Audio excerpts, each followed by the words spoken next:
लोकसभा में नेता प्रतिपक्ष राहुल गांधी और समाजवादी पार्टी के मुखिया अखिलेश यादव दोनों इस वक्त यूपी भले ही अलग अलग जगहों से सियासी बिसात बिछाने की कवायद में जुटे हैं, लेकिन बीजेपी जानती है कि ये जोड़ी 2026 के लोकसभा चुनाव में उनका खेल बिगाड़ चुकी है और अगर 27 में फिर से ये दो लड़कों की जोड़ी एक साथ सियासी पिच पर उतरकर बल्लेबाजी करनी आई तो सीएम योगी के लिए मुश्किलों भरा पावर प्ले शुरू हो सकता है।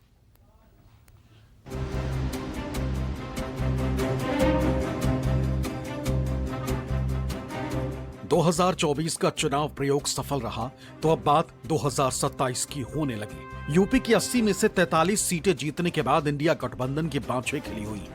दरअसल सपा और कांग्रेस के लिए यूपी के लड़के वाली बात क्लिक कर गई। साथ ही उनका पीडीए और संविधान बचाओ वाला प्रयोग भी लोकसभा में सफल रहा। ऐसे में अब ये दो लड़कों की जोड़ी एक बार फिर बीजेपी के सामने दीवार की तरह खड़ी हो सकती है। यही वजह है कि राहुल गांधी और अखिलेश यादव की जोड़ी लगातार बीजेपी पर हमलावर नजर आ रही।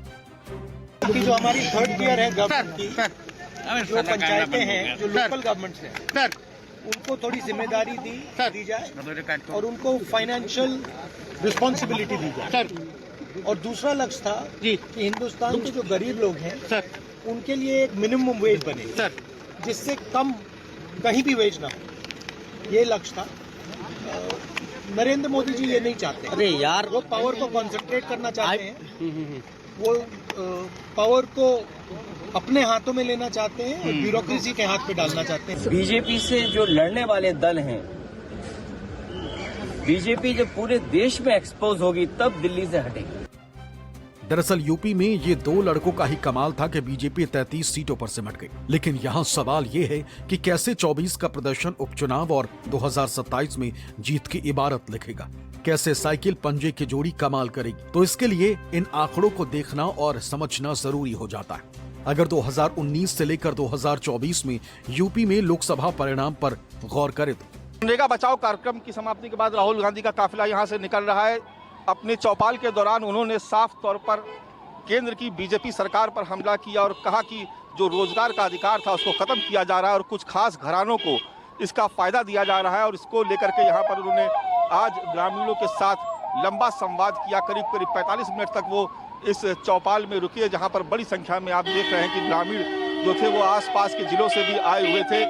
एक तरीके से ग्रामीण इलाकों में अपनी पकड़ बनाने के लिए ये कार्यक्रम बेहद अहम माना जा रहा है, जिसको आगे भी तमाम दूसरे जिलों में कांग्रेस पार्टी आयोजित करेगी। 2019 में बीजेपी को जहां 49.98% वोट मिले तो वहीं 2024 में बीजेपी का वोट शेयर घटकर 41.37% पहुंच गया। वहीं समाजवादी पार्टी को जहां 2019 में 18.11% वोट मिले थे तो वहीं इस बार लगभग दोगुना उनका वोट शेयर हो गया। समाजवादी पार्टी का वोट शेयर 33.59% हो गया। वहीं बीएसपी को 2019 में 19.43% वोट मिले थे, जो इस बार घटकर 9.39% हो गया। वहीं आरएलडी को 2019 में 1.68% वोट मिले थे, तो इस बार उसका वोट शेयर घटकर 1.02% हो गया। वहीं अपना दल सोनेलाल को 1.21%, वहीं 2024 में 0.92% हो गया। क्या कुछ रहा बैठक में, क्या निर्देश दिए गए? आज पार्टी ने हम सांसदों की बैठक बुलाई थी। 2024 में पार्टी ने हम सबको सांसद बनाया है। 2027 में हम सांसदों की जिम्मेदारी है कि हम उत्तर प्रदेश में समाजवादी पार्टी की हुकूमत बनाएं। पीडीए के जननायक हमारे नेता और उत्तर प्रदेश में दबे कुचले शोषित पीड़ित वर्ग की आवाज और पीडीए समाज जिनके ओर आशा भरी निगाहों से देख रहा है कि वही उनके लिए हर समस्या का समाधान करेंगे, उस संकल्प को लेकर के 2027 में पीडीए की सरकार बनाने का संकल्प लेकर के आज हम लोग बैठक से निकले हैं। यानी पिछली बार के मुकाबले इस बार कांग्रेस और समाजवादी पार्टी का प्रदर्शन कमाल का रहा और इसका पूरा श्रेय राहुल और अखिलेश के पीडीए प्लान को जाता है। इसलिए एक बार फिर सपा के सांसद पीडीए के नारे को लगातार बुलंद किए हुए। नहीं, अभी तो 2027 का चुनाव होने जा रहा है।